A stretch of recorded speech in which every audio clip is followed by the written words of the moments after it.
Ebenezer gospel TV ద్వారా ప్రసారం అవుతున్నటువంటి అనుదిన దేవుని వాక్య ధ్యానాన్ని బట్టి వాటిని వింటున్న మీ అందరికీ కూడా మన ప్రభువును రక్షకుడైన యేసుక్రీస్తు ద్వారా శుభం తెలియజేస్తున్నాను. ప్రియ సహోదరుడా, ఈ దిన వాక్యాన్ని ధ్యానం చేద్దాం. ద్వితీయోపదేశకాండం 4వ అధ్యాయం 31వ వచనం. నీ దేవుడైన యెహోవా కనికరము గల దేవుడు గనుక నిన్ను చెయ్యి విడువడు, నిన్ను నాశనము చేయడు. తాను నీ పితరులతో ప్రమాణం చేసిన నిబంధనను మర్చిపోడు. ఈ దినమున మనం చదివిన వాక్యంలో గనుక మనం పరిశీలించినట్లయితే, నీ దేవుడైన యెహోవా కనికరం గల దేవుడు కనుక నిన్ను చెయ్యి విడువడు అని నీకు ధైర్యాన్ని చెప్తున్నాడు. ఇక్కడ కనికరము అనేది దేవుని యొక్క అద్భుతమైన లక్షణాల్లో ఒకటిగా మనం గుర్తించాలి. మన దేవుడు కనికరం గల దేవుడు.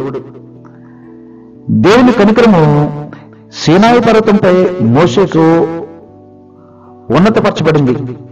అక్కడ ప్రభు తనను తాను కనికరము, దయ, దీర్ఘశాంతము, విస్తారమైన కృపాసత్యములు గల దేవునిగా బయలుపరచబడినట్టుగా మనం నిర్గమాకాండం 34వ అధ్యాయం 6వ వచనంలో చూడవచ్చు.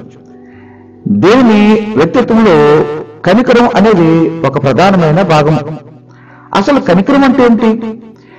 కనికరం అంటే జాలి అని కొంతమంది అంటూ ఉంటారు, కానీ అది సంపూర్ణ అర్థం కాదు. కనికరానికి జాలికి ఉన్న తేడాను ముందుగా మనం స్పష్టంగా గమనించాలి. కనికరాన్ని మనం సరైన రీతిలో నిర్వచిస్తే దీని అర్థం సహాయంతో కూడిన జాలి అని చెప్పవచ్చు. కనికరం అనే మాట ఎప్పుడు సహాయంతో కూడినదిగా ఉంటుంది.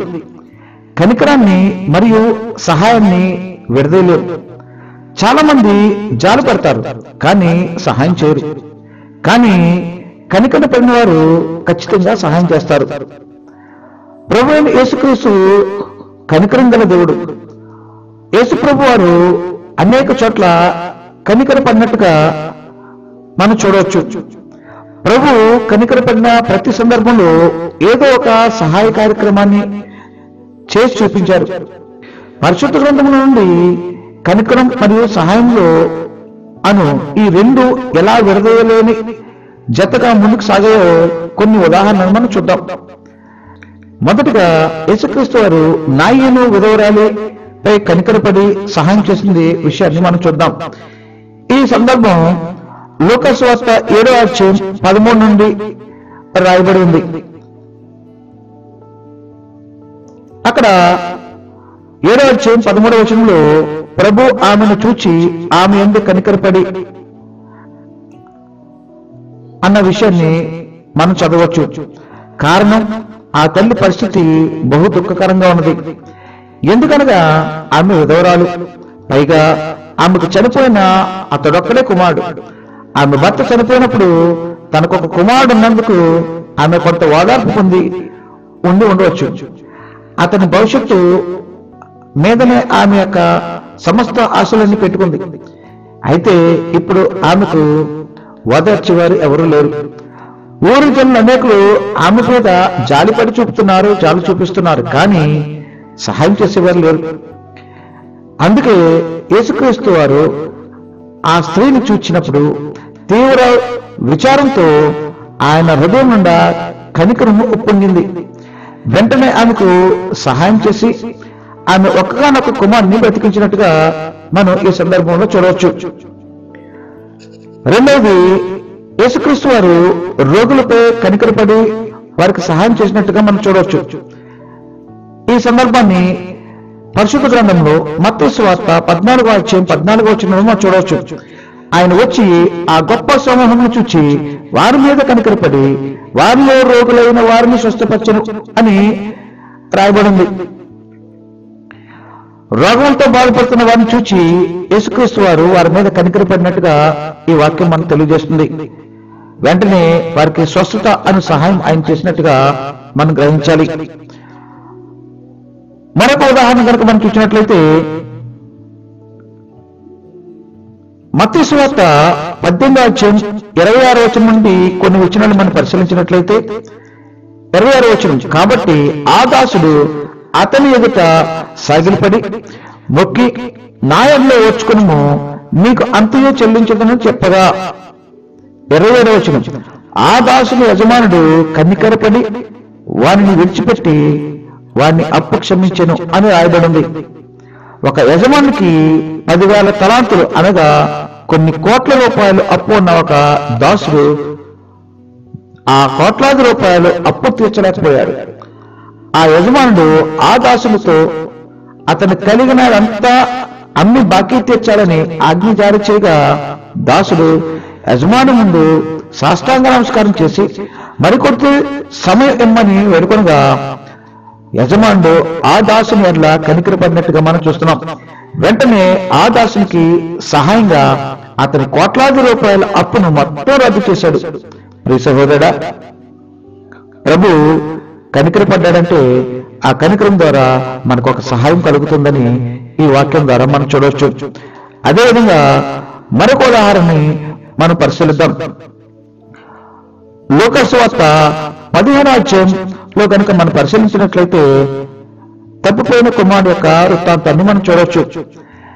దేవుడు ఎలాంటి వాడు, తన చెంతకు వచ్చే పాపులైన వారికి ఆయన ఎలాంటి గద్దింపు, విమర్శలు, శిక్ష ఇవ్వకుండా తాను విశేషమైన కనికరం చెప్పిన ప్రేమపూర్వకమైన స్వాగతం మరియు సహాయం మాత్రమే చేస్తాడు. చిన్న కుమారుడు పశ్చాత్తాపడినప్పుడు లేచి తండ్రి దగ్గరకు వచ్చాడు. అయితే అతడింకా చాలా దూరంగా ఉండగానే అతని తండ్రి అతన్ని చూచాడు. కనికరపడి పరిగెత్తుకుంటూ వెళ్లి అతని మెడను కౌగిలించుకున్నట్టుగా మనం చూస్తాం. అతన్ని ముద్దు పెట్టుకున్నట్టుగా మనం చూస్తాం. తండ్రి తన కనికరం చొప్పున ఆ చిన్న కుమారునికి కావలసిన సహాయం వెంటనే చేశాడు. మంచి వస్త్రం తెప్పించి తొడిగించి అతనికి ఉంగరం పెట్టి కాళ్ళకు చెప్పులు తొడిగించినట్లుగా లూకా సువార్త 15వ అధ్యాయం 22వ వచనంలో మనం చూడవచ్చు. ప్రియ సహోదరుడా, తప్పిపోయిన నీ మీద దేవుడు తన కనికరాన్ని చూపిస్తున్నాడు. అందుకనే రక్షణ అనే సహాయాన్ని కనుగరించాడు. ఆ రక్షణను నిర్లక్ష్యం చేస్తున్నావేమో ఒకసారి పరిశీలించుకో. మరొక ఉదాహరణ మనం చూద్దాం.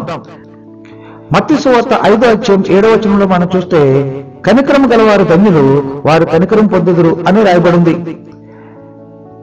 కనికరం చూపేవారిని దేవుడు కనికరిస్తాడు. కనికరం చూపే వారిపై దేవుడు తిరిగి కనికరం చూపుతాడని ఈ వాక్యం సెలవిస్తుంది. అయితే రక్షణ పొందకుండా పాపులుగా ఉండి ఇతరులపై కనికరం చూపితే వారు దేవుని కనికరాన్ని పొందుకోలేరు. పాపులుగా ఉండి ఇతరుల పట్ల కనికరము చూపాం గనుక దేవుడు కూడా వారి పట్ల కూడా కనికరం చూపి వారిని రక్షించి తన రాజ్యంలో చేరుస్తాడని అనుకోకూడదు.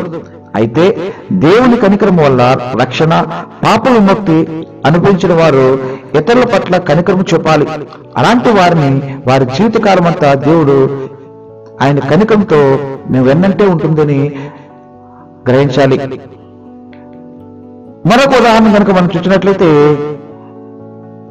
కనికరం చూపిన వారిపై దేవుని యొక్క తీర్పు ఉంటుందని కూడా మనం తెలుసుకోవాలి. యాకోబు 2వ అధ్యాయం 13వ వచనం కనుక చూసినట్లయితే, కనికరము చూపని వాడు కనికరము లేని తీర్పు పొందుదును అని రాయబడింది. దేవుని యొద్ద నుండి కనికరం పొందుకొని ఆ కనికరాన్ని ఇతరులకు చూపకపోతే అది తీర్పు కింద మారుతుందని దేవుని వాక్యం సెలవిస్తుంది. మనం పైన విన్న ఉదాహరణలో తన యజమాని కనికరం ద్వారా కోట్లాది రూపాయలను రుణమాఫీగా సహాయం పొందుకున్న దాసుడు తిరిగి ఆ కనికరాన్ని తన పొరుగువాడైన తోటి దాసునికి చూపలేకపోయాడు. కేవలం 100 దినారాలు అనగా కొన్ని వందల రూపాయలు మాత్రమే ఉన్న అప్పు తన పొరుగువాని మీద కనికరం చూపలేకపోయాడు. కనికరం లేని ఈ దాసుడు కఠినంగా నిర్దయగా ప్రవర్తించి అతడు గొంతు పట్టుకున్నాడు. కోట్లాది రూపాయల అప్పు గల ఆ దాసుని పట్ల యజమాని చూపిన కనికరం అతని హృదయాన్ని మార్చలేదు. వెంటనే ఆ చెడ్డ దాసుని మీద తీర్పు వచ్చింది. మత్తయి సువార్త 18వ అధ్యాయం 32వ వచనంలో మనం ఈ విషయాన్ని పరిశీలించవచ్చు. ప్రియ సహోదర సహోదరి, దేవుని కనికరానికి మితి లేదు, అనగా ఆయన కనికరానికి అంతు లేదు. కీర్తనకారుడు 119వ సంకీర్తన 150వ చరణంలో ఈ విధంగా రాస్తున్నాడు, యెహోవా నీ కనికరములు మితిలేనివి అని. ఆయన కనికరం గలవాడైనట్టే తన పిల్లలు కూడా కనికరం గలవారుగా ఉండాలని ఆయన కోరుకుంటున్నాడు. పాపులమైన మనపై కనికరపడి తన రక్తం చేత రక్షించబడిన మనం అదే కనికరాన్ని ఇతరులపై చూపవలసిన వారమే ఉన్నాం. మత్తయి సువార్త 5వ అధ్యాయం 7వ వచనంలో ప్రభు చెప్పిన మాటలను విన్నాం కదా. కనికరము గలవారు ధన్యులు, వారు కనికరము పొందుదురు. మనం దేవుని యొక్క కనికరము, వాత్సల్యము, ప్రేమ, కరుణ పొందాలంటే మనము ఇతరులపై ప్రేమ, కరుణ, కనికరము, వాత్సల్యము కలిగి ఉండాలి. ఇతరులంటే అందరూ. మనం కనికరం చూపించాల్సింది మనల్ని ప్రేమించి ఇష్టపడే వారి మీదే కాదు, మనల్ని అపహసించేవారు, మనమంటే ఇష్టం లేని వారు, మనల్ని మోసం చేసేవారు, మనకి ఇష్టం లేని వారు, ఇలా అందరిపై ప్రేమ, కనికరం కలిగి ఉండాలి. లూకాసు వార్త 6వ అధ్యాయం 36వ వచనంలో చెప్పినట్లు మన పరలోకపు తండ్రి కనికరం గలవాడే ఉన్నట్లు మనము కూడా కనికరం గలవారుగా ఉండాలి. ఇది దేవుని సంఘానికి, రాజ్యానికి చెందిన ఒక చట్టం. దీన్ని పాటించకపోతే దేవుని రక్తాన్ని అవమానపరిచినట్లే. అనగా తోటి వారిపై కనికరం చూపని వారు త్వరలో తీవ్రమైన తీర్పు అను శిక్షను ఎదుర్కోవాల్సి వస్తుందని యాకోబు పత్రిక 2వ అధ్యాయం 13వ వచనంలో మనం చదువుకున్నాం. కనికరం తద్వారా సహనం మన హృదయంలో నుంచి రావాలే గాని కేవలం జాలి మాటలో చెప్పడం మూలంగా కాదని గమనించి మనం తోటి వారిపై కనికరపడి వారికి సహాయకరంగా ఉందాం. అటువంటి కృప, ధన్యతను దేవుడు మనకు సమృద్ధిగా అనుగ్రహించును గాక. ఆమేన్. ప్రార్థన చేసుకుందాం. సర్వశక్తిమంతుడా, కృప కలిగిన యేసయ్యా, కొందనాలు. నీ కృపను బట్టి, నీ కనికరాన్ని బట్టి ఈ దినమున మేము సజీవ లెక్కలో ఉండి నిన్ను స్తుతించుకోవడానికి నువ్వు మాకు ఇచ్చిన సమయాన్ని బట్టి మీకు వందనాలు. ప్రభువా, నువ్వు మా పట్ల ఎంతో కృపను చూపించావు, ఎంతో కనికరాన్ని కలిగి ఉన్నావు. అవును ప్రభా, మేము ఇంకనూ పాపులమై ఉండగానే మా కొరకు తండ్రి నీ ప్రభా పరిశుద్ధ రక్తాన్ని, పవిత్రమైన రక్తాన్ని చిందించి మాకు అర్హత లేకపోయినప్పటికీ నీ పరిశుద్ధ రాజ్యానికి వారసులుగా చేర్చావు. నీకు వందనాలు దేవా. ఈ వాక్యమును నీ బిడ్డలను దీవించండి. కృపా కనికరములు దేవా రెండూ కూడా విడదీయరానివి ప్రభా. నీ కృపలో, నీ కనికరంతో మేము నీ రాజ్యానికి చేర్చబడ్డానికి నువ్వు చూపించిన కృపను బట్టి నీకు వందనాలు. మేము కూడా అటువంటి కృపా కనికరం కలిగి ఇతరుల పట్ల మేము ప్రవర్తించే వారికి ఉండడానికి సహాయం దయచేయండి. మా కుటుంబాలను దర్శించండి. నీ బిడ్డలను దీవించి ఆశ్రయించండి. వారికి కావాల్సిన ప్రతి అవసరం మీ నామములో తీర్చండి.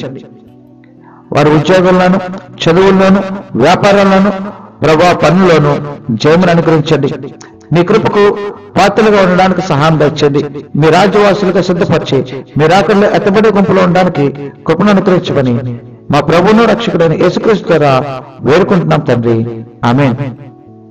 మన దేవుని ప్రేమయు, రక్షకుడైన యేసుక్రీస్తు కృపయు, పరిశుద్ధాత్మ అన్యోన్య సహవాసము మీకందరికీ తోడైనను గాక. ఆమేన్.